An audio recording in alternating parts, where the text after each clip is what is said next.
Well, good Monday morning, everybody. Happy Labor Day. Cecil Pearson Jr. coming out here live on YouTube. Hope each and every one of you are just as blessed as I am, if not more so. I pray more so.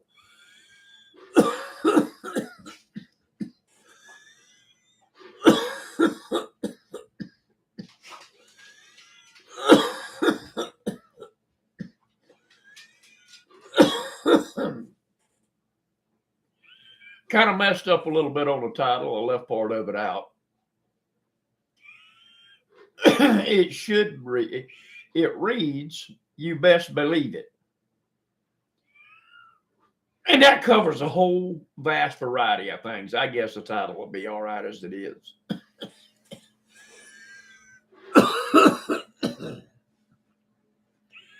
Hello, Indian Creek, Scott, Sister Chrissy, Sparta, there's Brother Brent, Brother Bud, Debbie, Logan,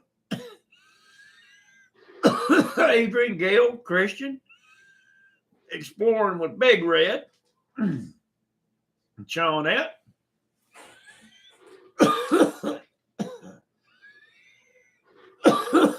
Hello, Sister Carol. Good to see you. Love you. Lisa. Yeah, been pretty rainy here too. We're under a flood watch until 11 o'clock tonight.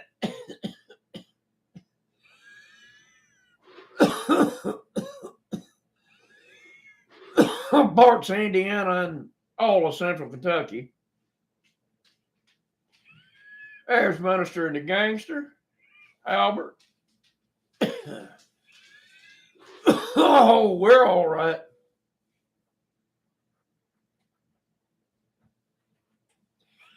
Guys, I'm going to go ahead and let the admins throw up the rules if they want to and if they will. But most everybody's been in here. They know what they are, so not really necessary. Yes, it does, bud. It sure does.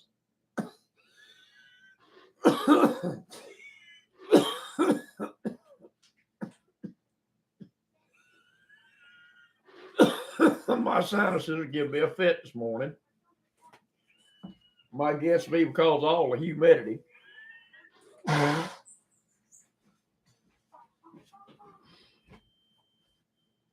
want to address, and this is part of the message today, is I want to address several emails that I got about yesterday's message.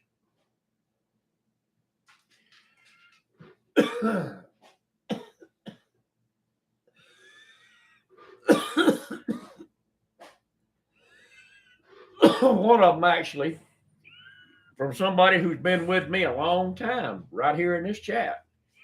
I haven't seen them in here today, but they've been with me for a long time.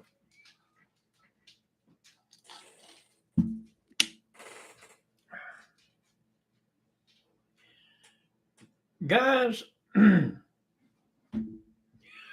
I don't mention you tithing to guilt you to send me money. I don't know how many times I have to say it. I guess one more will do, maybe. You don't have to send a preacher or a church your 10%. As long as you give it in the name of God and don't take credit for it yourself or take a tax break from it. How you doing? Then you are doing what God has asked you to do. You're given 10% in His name. Hello, Davis.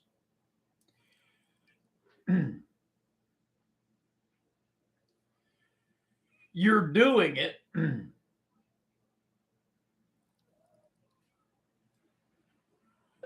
you're doing it because you love God and you want to help other people. You can give it to a homeless shelter. You can give it to a battered woman's shelter. You can give it to a homeless man or a woman. You can help support foster children. You can do any number of things with that money besides give it to a preacher or to a church. It's not about me, babies, all babies. It's about God and giving in his name for his glory, not yours. No, look what I did. I gave $100 to the children's hospital. Look what I did. No, that is not what it's about.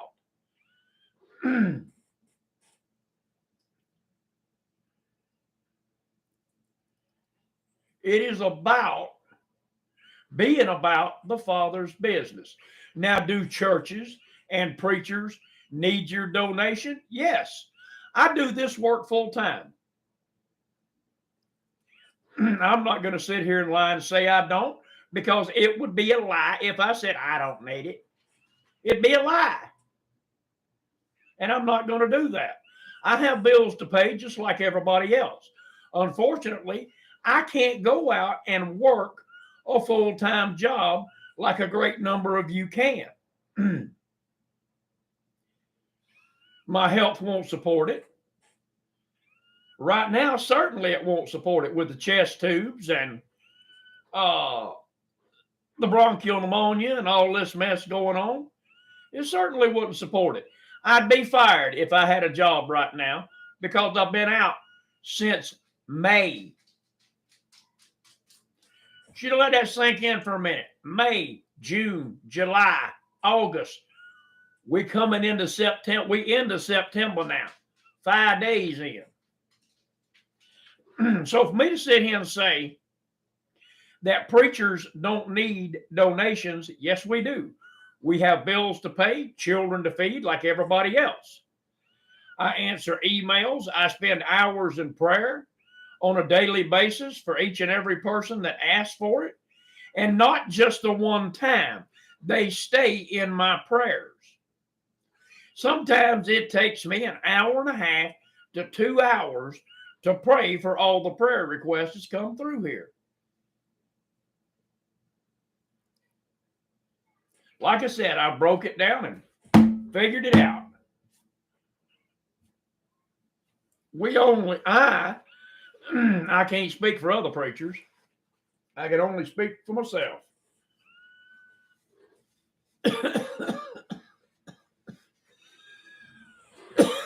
And I'm going to do it for you right now because I don't hide nothing.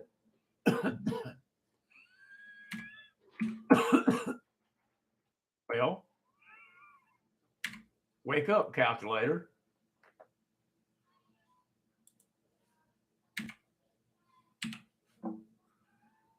What in the absolute thunder?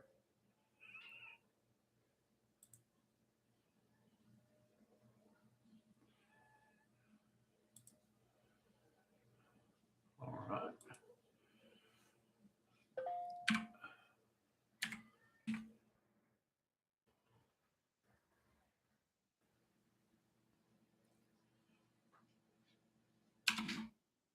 Give me a minute. I'm having to think of what I'm doing here.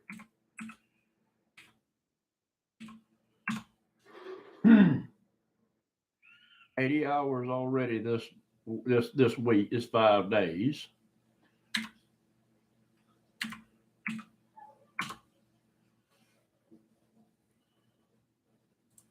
I've made $43 on YouTube.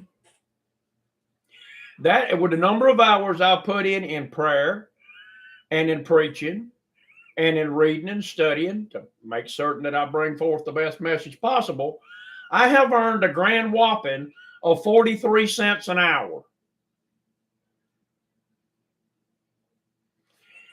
I'm not Joel Osteen, guys.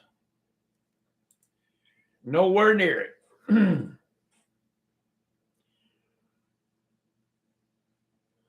So when I tell y'all I'm not in this for the money, I mean I'm not in this for the money. My bank account's starting to look like national debt. But you don't hear me get up here and say, y'all need to send me some money. I'm just wasting away to nothing.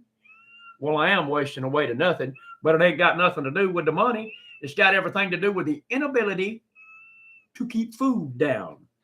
See, that's something we don't discuss on here. 99.9% of what goes in comes right back out. I still can't keep food down.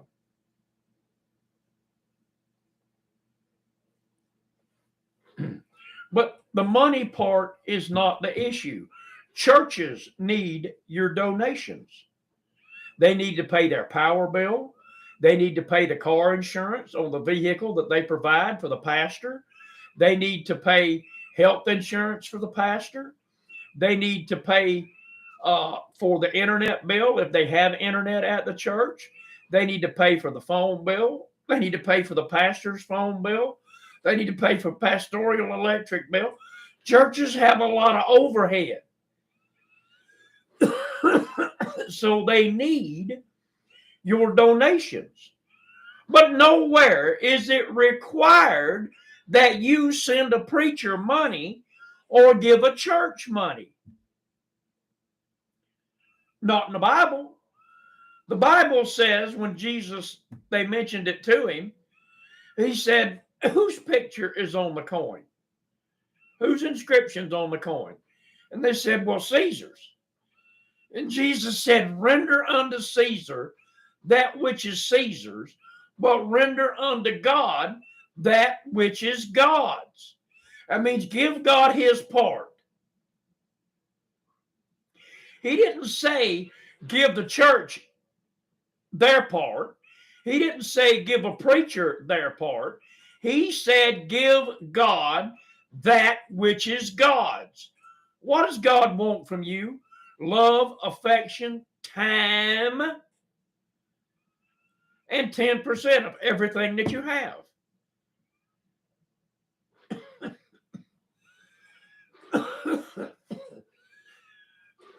You know, I know some people that won the lottery.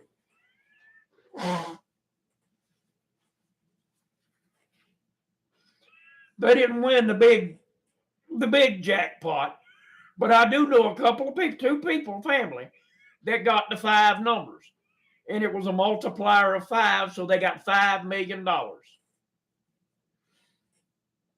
They gave the church $1,000 out of 5 million. According to Scripture, that church should have gotten $500,000. That would have been a tenth. I think my math is correct there.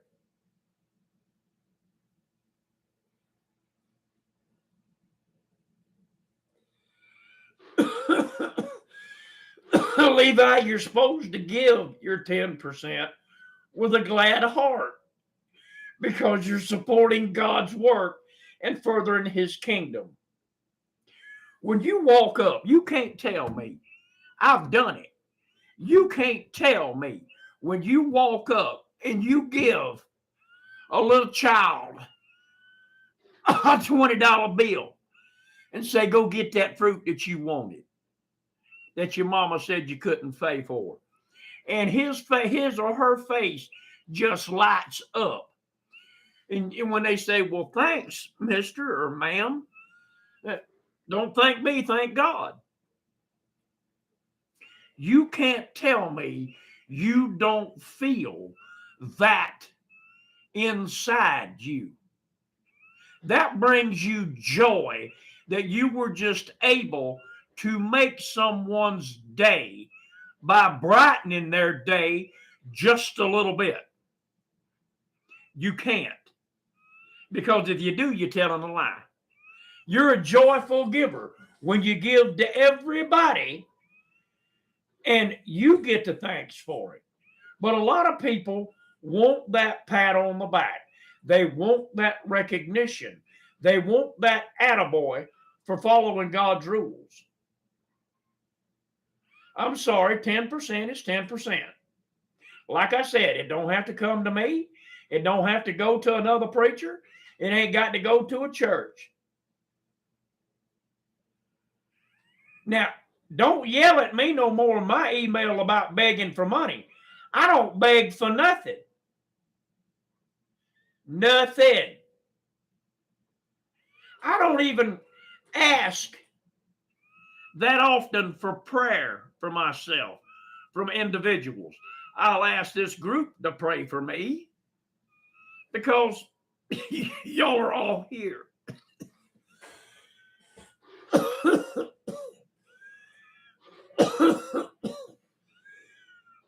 Brent's always telling me, you need prayer.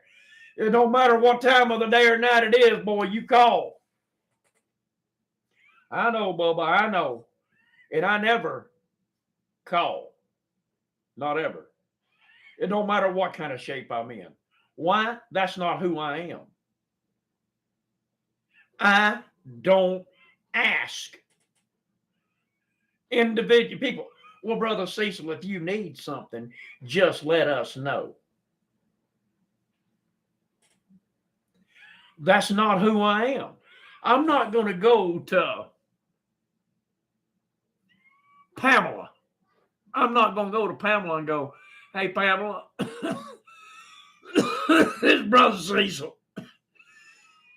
I sure am in need today. I think about $100 a due. If you're waiting on that, you might as well be waiting on Jesus to come. I don't care if Pamela's got money growing off her nose. I'm not going to ask for it. That's not who I am.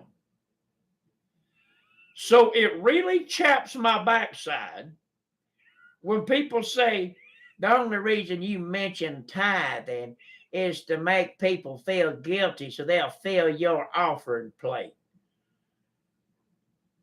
First off, has anybody ever heard me say it's time now that we take up an offering? There's the super chat button or there's the PayPal. Anybody ever heard me say that? Nope. Why? Because it ain't come out of my mouth.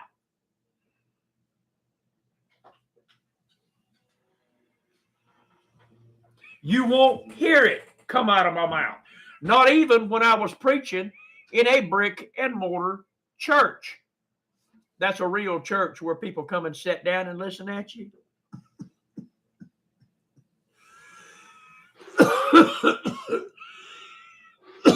We had a box in the back for tithes. We had a box in the back for offering.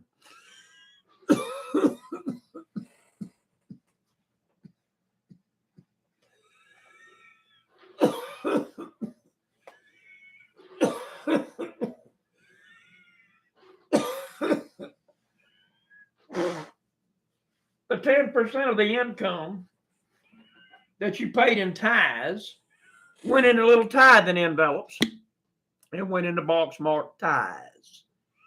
In the other box where it said offerings, you just stuck your money in there. Well, Brother Cecil, what's the difference in tithing and offering? Tithing is required by God, 10%. Offerings are not. That's where the cheerful giver comes in. That's where that comes in at. Now that we've dealt with the emails about me begging for money, let's move on to the more important stuff. And this is important, though. Don't get me wrong. This is important, but this ain't the message today. The message is you best believe it. There's been a lot of talk. Radio, news stations, newspapers, internet, old men and women sitting around in their favorite little spots at these country stores, all discussing Joe Biden's speech given from Philadelphia, Pennsylvania, with the devil backdrop and all that stuff.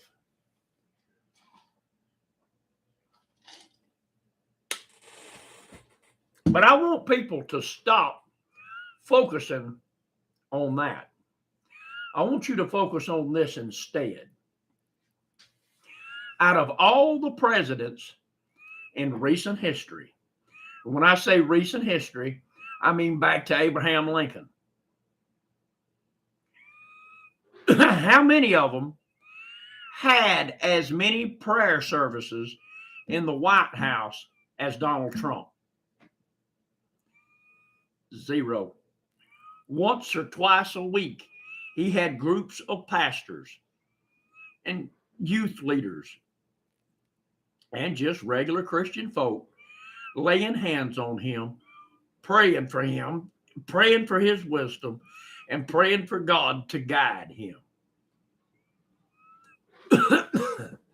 No other president in recent history has had that many prayer services in church, in the White House. Very few have had that many in church, to be honest with you.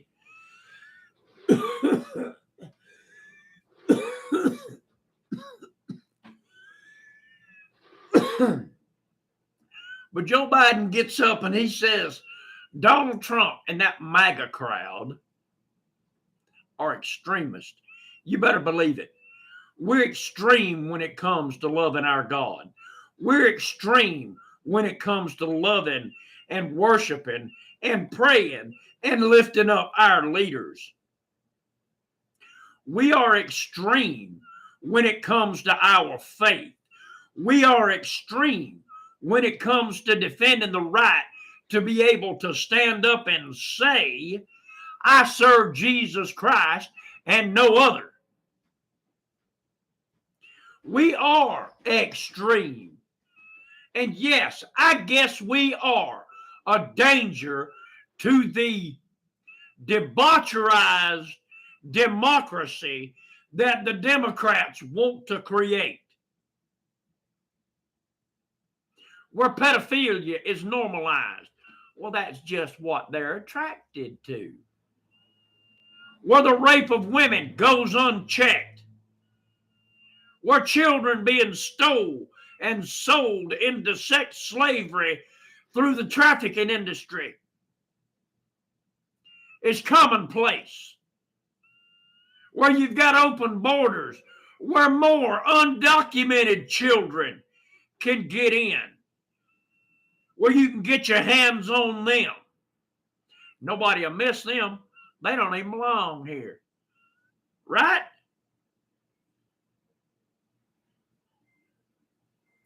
Where satanic worshipers are invited to stand on the Capitol grounds, on the Capitol steps, and hail to Satan, while we carry the motto, in God we trust.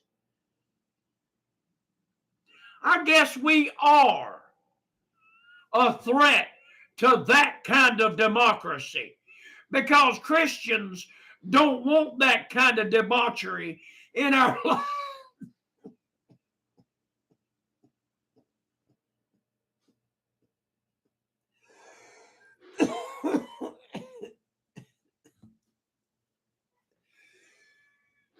Boy, the devil's trying to shut me up. Christians don't want that kind of democracy and debauchery in their lives.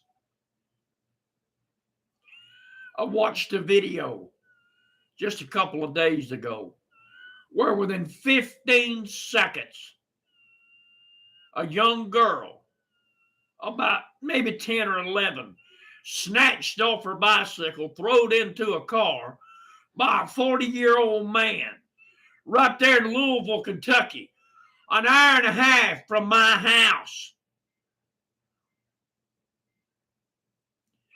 15 units responded.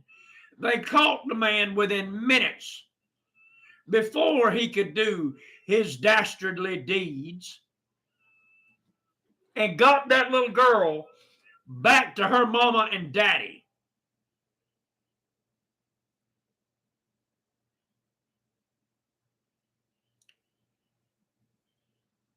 You don't think that it can happen to you? You don't think that it can happen in your little neck of the woods? You're wrong.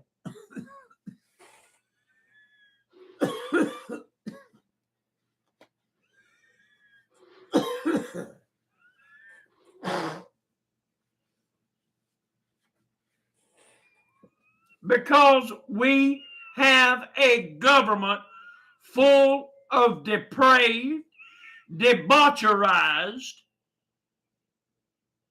satanic men and women. Well, you'll agree with what I say, or you're a terrorist. You'll agree with what I say, or you're a racist or a bigot. Well, I guess I'm a racist or a bigot then, because I'm sorry, I don't agree with nothing they say. Nothing. Nothing, Brother Cecil. Nothing. So you best believe I'm extreme when it comes to my morals and my values as set forth by the Heavenly Father, His Son Jesus Christ, and guided by the Holy Ghost. I'm very extreme in it. You know, back a number of years ago, I lived in Georgia. I was raised in Georgia.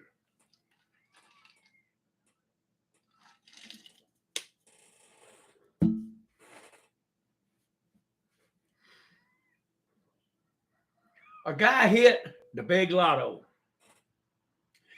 I think he won like $130 million. After the money had been transferred into his bank, he had his bank draft out a cashier's check for exactly 10% of what he won. Not what he got, what he won. It was over $1 million. I remember that. And he brought it into the little church that I was going to at the time, and he put it in an offering plate. And he took it, he took his spot at his regular spot, and he just nonchalantly tossed the check in the offering plate. The pastor's wife went in the back to count the offerings and the tithes like she usually does while the pastors are preaching. Well, she come walking back out and she handed him that check right in front of the entire congregation. The pastor called this man out. He come up to you need to come up here just a minute. He walked up right to standing right in the middle of the altar. Pastor leaned over and handed him the check and said, "We don't want your gambling money. Get out of this church."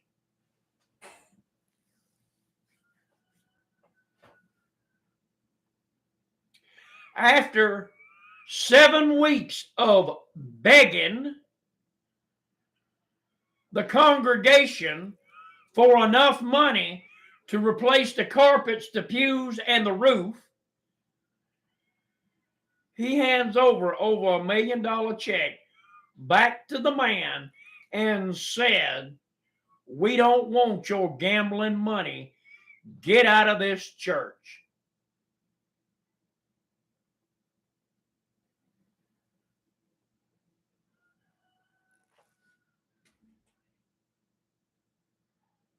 I don't understand it.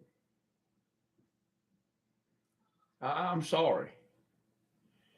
I walked up to the pastor after it was over with, and I said, "Can you show me in the Bible where gambling is a sin?"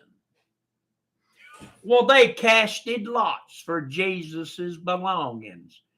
I said, "And it didn't say they were sinning while they did it. You just jumped to that conclusion. Color me off your roll. I'm done. You gonna beg poor folk for money for new carpet and pews and a roof when I ain't even got no carpet. I'm sitting on a folding chair and it rains more in my house than in my yard.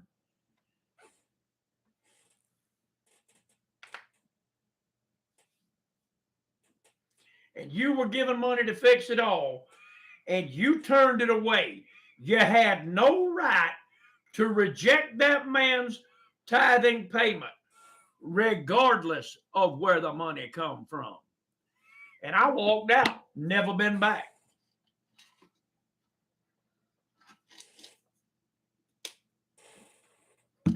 I did hear that about the next board meeting, that preacher was fired.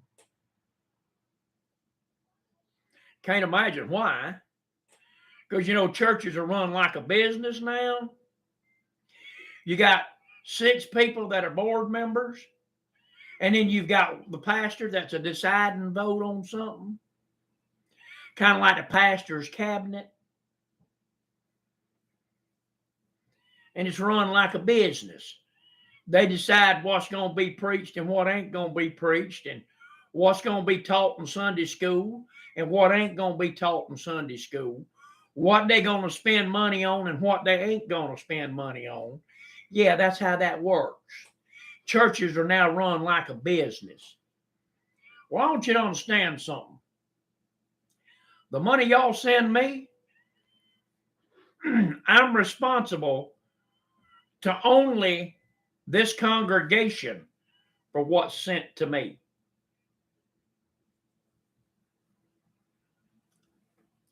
And I've opened my books and showed y'all on more than one occasion.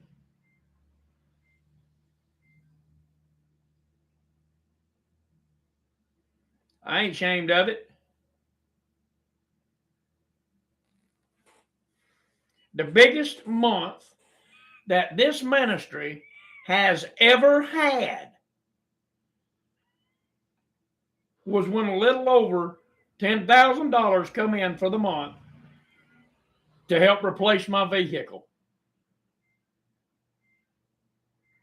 And I didn't get one, I got 2. That's the biggest month that this ministry has ever had.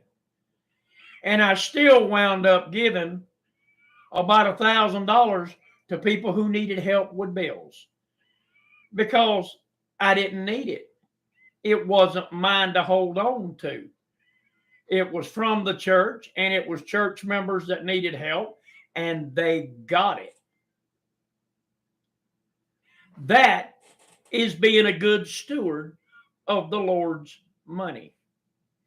But yes, I am extreme when it comes to my morals and my values. No, I'm sorry, I can't be bought by a truckload of diamonds. You could back up 15 truckloads of gold bricks hemp, and it won't buy me. I don't have a price tag.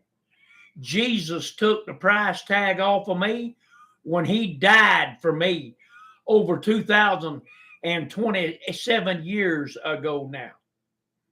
Jesus took that sticker off and said, "That's mine, I paid for it." So I don't have a price tag. I work for God. I don't work for y'all. Y'all just come in here to listen at what God's got to tell you. And he's got to tell you it's about time that you get a little extreme for him. It's about time that you spend more time on your knees praying than on your knees playing. It's about time that you spend more time sitting and reading the good book rather than sitting and reading the scoreboard. How you doing? Woo! It's about time that you start being thankful for the food you got than grumbling that somebody else might be having a piece of steak or a lobster whilst you stuck eating bologna. You know what? The steak and the lobster ain't going to fill that belly no more than that bologna sandwich. It's just in the mouth that it tastes and feels different. In the belly, your belly can't determine whether or not it's a biscuit and gravy or whether or not it's lobster bisque. Your belly can't determine if it's a hot dog or a bratwurst. Your belly cannot determine a filet mignon or a McDonald's hamburger. Well, maybe a McDonald's hamburger, because that's going to bloat you. Bad example. Let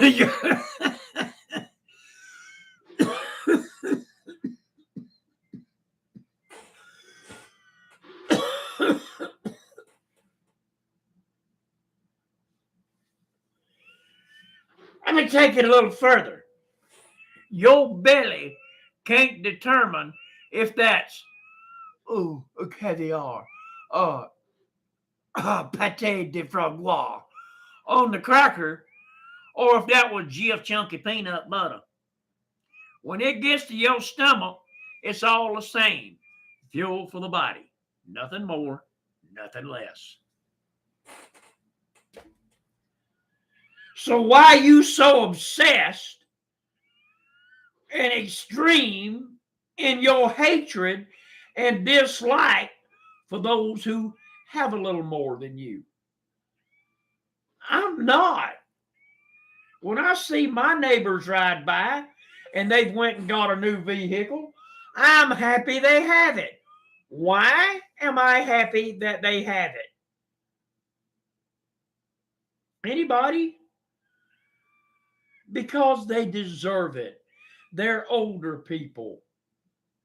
And when they were able to get a good, reliable vehicle, I was happy for them. Tickled. Oh, I guarantee you it knows you ate a jalapeno.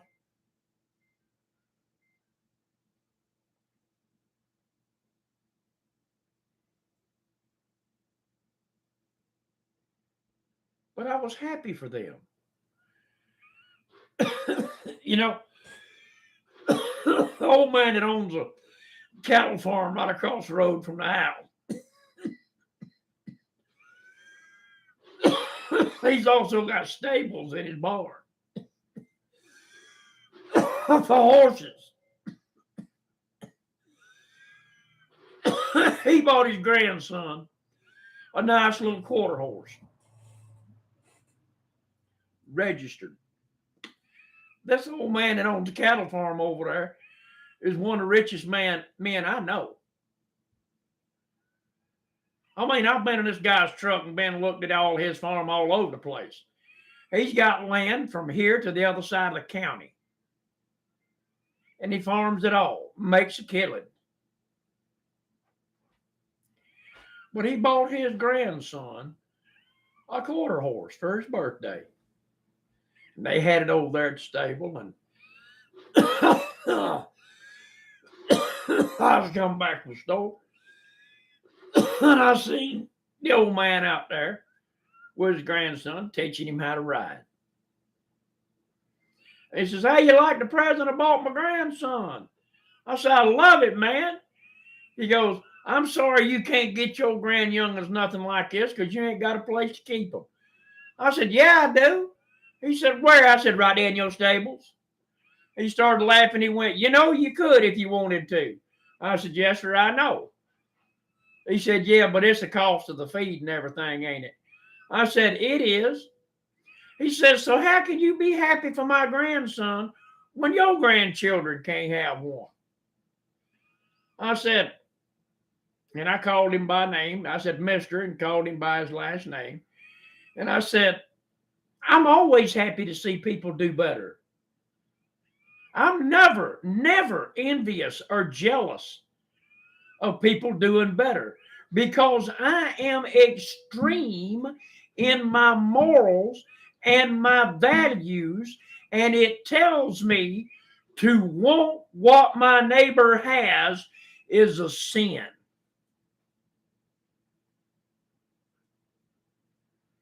I'm glad my neighbor's got it. I am. He's a good man. His grandchildren and his children, good people. Couldn't ask for any better people. Not ever.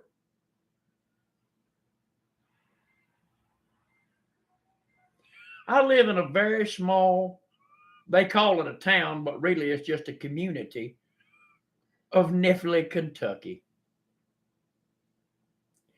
We only got one road that goes through it. That's State Road 76. We got a few little roads that turn off of it. But we ain't got a post office. We've got a fire department, but we don't have a police department. We don't have a water department. We don't have a sewer plant. We don't have anything that makes a place a city. But you know what we have got?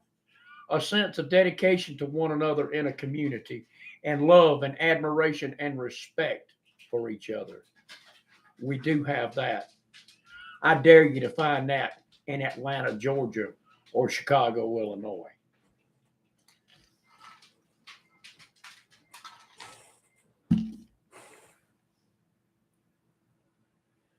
So you've got to decide, are you going to be extreme for Jesus? Or are you going to be extreme for Satan? Are you going to let Beelzebub change your way of thinking and lead you down the pits of hell? Are you going to listen to these pulpit pimps that tell you that dollar will get you out of trouble?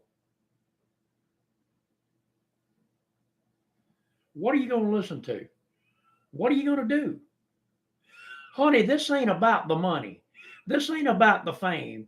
This ain't about the glory. This ain't about nothing other than you and God. You and God. This is about you and Him and your relationship with Him.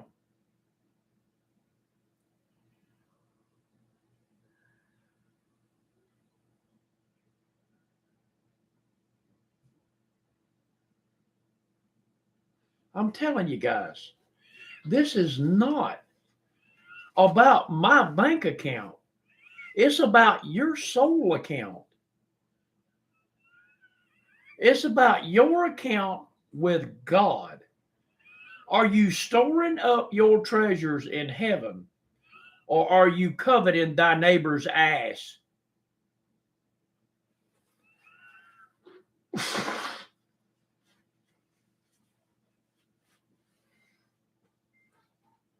I'm just out here trying to keep up with the Joneses. They got a new car, and now I want to own it. No, not for me, Jack. Not for me.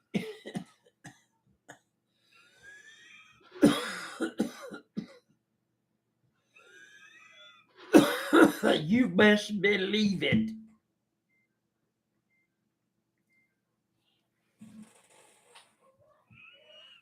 Here we go.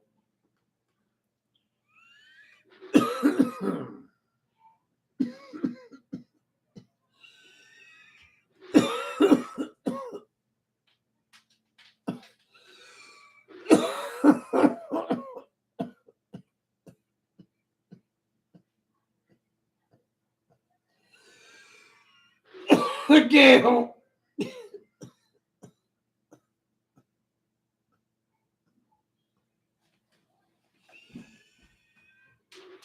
Hey, Gail.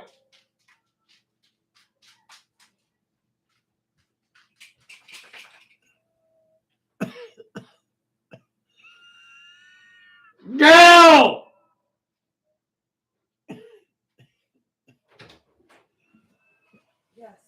May I please have a drink out of there? Sure. Choking to death here. Had you fallen back asleep? No. I was watching things with sound.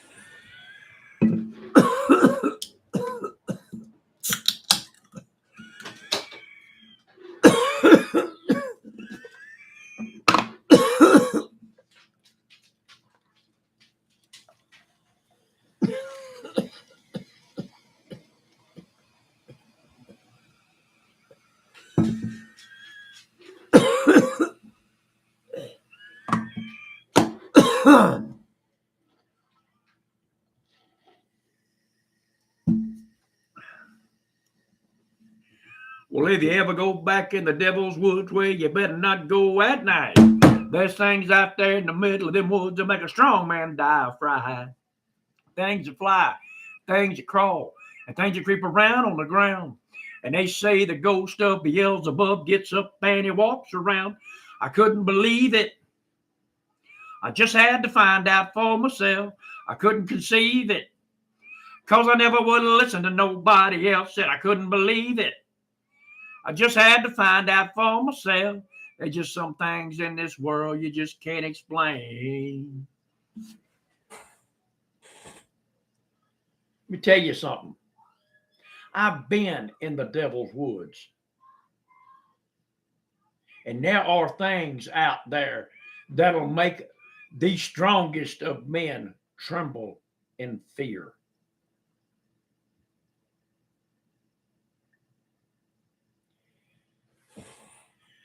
But that's not how the devil traps you. He traps you by laying out something beautiful. You ever look at a Venus flytrap? It's beautiful plant. When it's opened up, its colors are just beautiful. But the second that fly lands on it, bam! The jaws shut around it and it consumes that prey. A spider. I hate spiders. I despise them. I have arachnophobia of the severest kind. I'm terrified of them. Big ones, little ones, dead ones, and alive ones. I'm scared of them.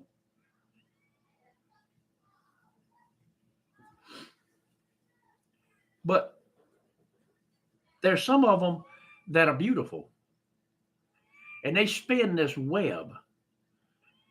And they make insects believe that that will be a nice place to sit down and rest for a minute. And the second they touch it, they're stuck to it, and that spider races out and wraps them up, sinks his fangs in them, and sucks them dry. That's a fact. That's a fact. That's just how the devil lures you. How beautiful women sitting on the front porch of a prostitution place, of a brothel. Sitting out there and leaning over, teasing you with their goodies. So the man will stop and go in. Well, he stops and he goes in. He goes, well, it's just one time. Then you go in there and you like it. And you keep going back and you keep going back and you keep going back until you've got nothing left to go back with. And then you look around and go, what destroyed my bank account? What destroyed my life? Your lust for debauchery. That's how the devil gets you. So you better be extreme in your morals. You better be extreme in your values. Take it with you everywhere you go. I'm sorry, Christianity is not something that you take off and lay down, go have all the fun you want, and then come back up and pick it up, put it back on and go, oh, I'm a Christian again. Be extreme. You best believe it. Guys, that's what I have for today. I love each and every one of you, not nearly as much as God, but I love y'all. I'm praying for you. I ask that you do the same for me. If you haven't subscribed to the channel, please hit the button. Hit the little bell icon, and if you click all, you'll be notified when I go live or I upload videos. I didn't see any, but if super chats came in today, thank you very much. I appreciate it. That's how we eat. Like I said, so far we're up to $43 this month. If you want to continue to support the ministry and my family, how to do so is down in the description of every video. There's an address that Brother Brent just posted to a post office box in town. There's a link down there to take you straight to PayPal. If you don't like links, that email address Brother Brent just posted works at PayPal too. Over on Facebook, Instant Messenger, the plus sign, the dollar sign, type in what you want. It goes straight into the bank account with no fees, and we appreciate that. There's 3 links down there. One's a link to my book, 38 Minutes on the Other Side. One's a link to my book, Beaten but Blessed, 13 Years of Abuse. And one is a link to my book, Cooking with CJ, Volume 1. Thanks, Dennis.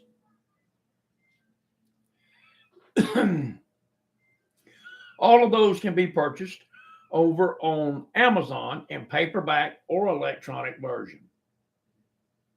I hear they make pretty good Christmas presents. Just teasing. Just teasing. I love you guys not nearly as much as God. Good Lord willing and the creek don't rise.